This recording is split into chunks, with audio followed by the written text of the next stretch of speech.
Hey guys, welcome to the Lowdown Show, and in this video I'll be reviewing The Mandalorian Season 2, Episode 4, The Siege. Now this episode, when I hear The Siege, I think of The Siege to Mandalore, but I know that's a different storyline.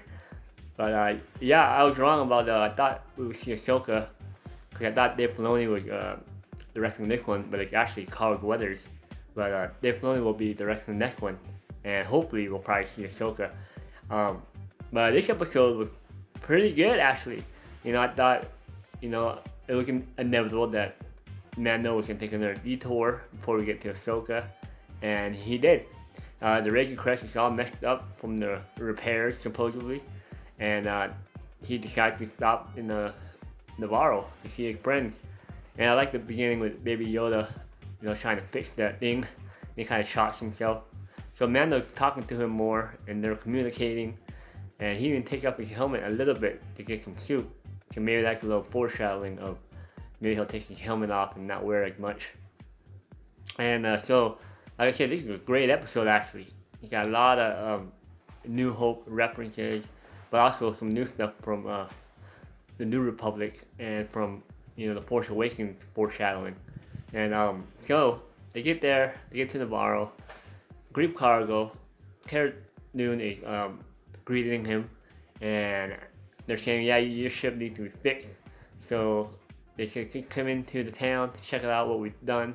The town is looking more colorful. Everybody's prospering. There's a statue of IG-88 in the background, and they take him to a school. They say, hey, let's leave the child here at the school, and we need to talk some business. And it's pretty cool. Baby Yoda, he goes into school. There's a protocol droid, and they're having a class, and he wants one of these cookies, and he uses the Force to take all the boys' cookies. That was pretty cool. I like that. And then we go. So they're explaining to Mando that Navarro is not completely safe yet. They need to get rid of this one sector of the Empire, and they're not sure what it is, but there's like a skeleton crew there. And again, Mando says, all right, let's go on another side quest. So they do go, and they bring that guy, the guy that Mando, the Mythrol, had in the first season, the bounty for, and he's pretty cool. I'm glad he came back, the blue guy, and he had a lot of comedy relief, moments. But they get there, they break in. Mando goes a different way. He flies up, finds some stormtroopers, says that hey, there's more to this than an empty place. So their main goal is to flush out the whole entire base with lava, and they get to the controls. And I know that Mythrol, he gets there and they make him activate the lava, and he's like, oh, there's no guardrails on this. And I'm pretty sure every Star Wars fan is laughing. They get that joke. So they do that, and then they sound the alarm, and so now they're heading out, and they see these guys with uniforms, and they're destroying something. And what I saw, and I was really curious to freeze frame it, so right before that guy shoots it, and what was on there. And I could be totally off, but it looked like a reading of the Star Killer base with all those things shooting the 4 planets. And I put it side by side of the Force Awakens. I mean, I could be totally wrong, but hey, that was just my theory to contribute.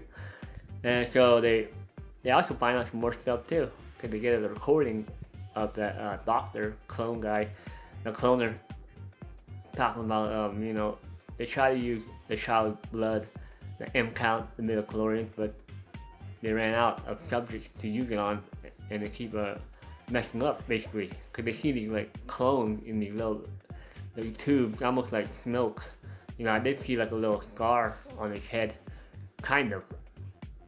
And we'll see what that is. And so they're like, yeah, this ain't just a base, this is like a lab. And Cara Dune, she pretty much saved the day as she gets that old vehicle. I don't know what it's called, but I guess it's from like a toy collector back in the day. So they have all these Easter eggs in there. Of just all different stuff you can, look up, and a lot of people have done breakdowns. It's pretty cool though.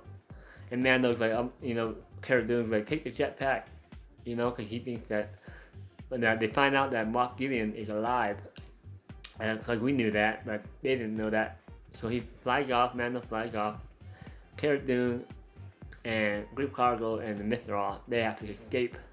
And all these, speed chases happening, and it was great action, And Carl Weathers, like I said, he was the one that directed it, and he looked like he was having fun. He's shooting all the stormtroopers in that heat that he had, that Luke had in the Millennium Falcon. So that was pretty cool, actually, really cool. It was a fun sequence.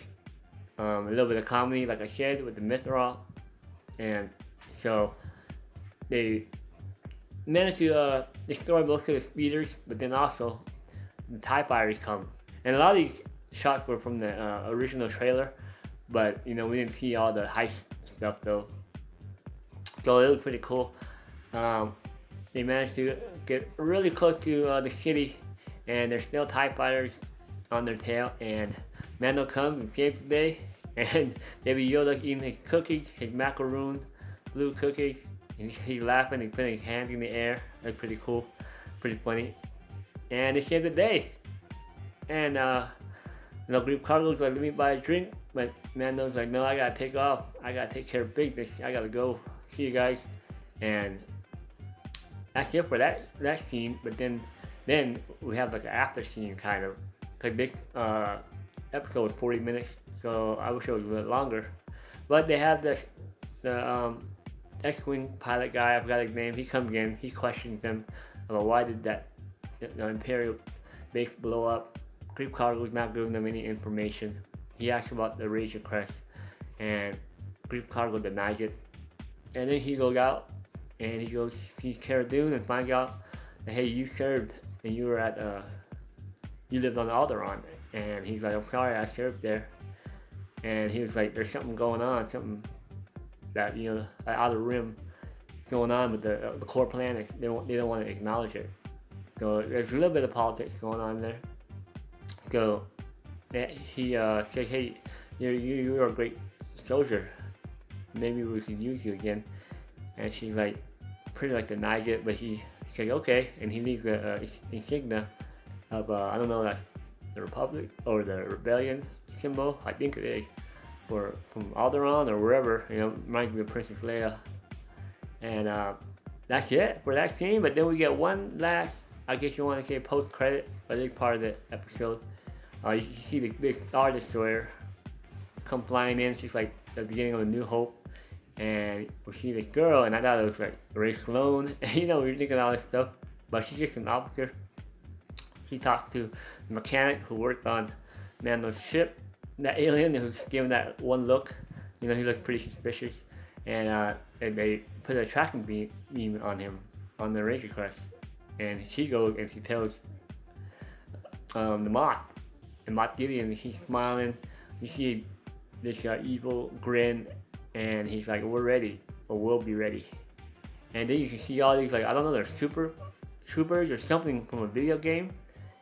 And you also see him smiling, and the whole row of them. So I don't know what's going on there. Some say they might be in the next episode. Maybe Ahsoka's trying to help fight those off. But they know where Mando's at, and they're gonna track him down. And that's it. I mean, like I said, there's so many Easter eggs, so much stuff in there, bridging the gap from the old and the new. And yeah, it was all really good. Props to the writing and the directing. And yeah, that's what I think about this episode. Can't wait for the next episode. With Ahsoka, what's gonna happen? What's she gonna do with the child? We're gonna find out where the child came from, or how this all happened. There's so many questions. But hopefully it's a pretty long episode too. But those are my thoughts. I know I'm kind of rambling on. I'm always excited about the Mandalorian, Star Wars. But please like and subscribe. Follow me on all social medias. Like the page, and I'll talk to you guys later. Bye.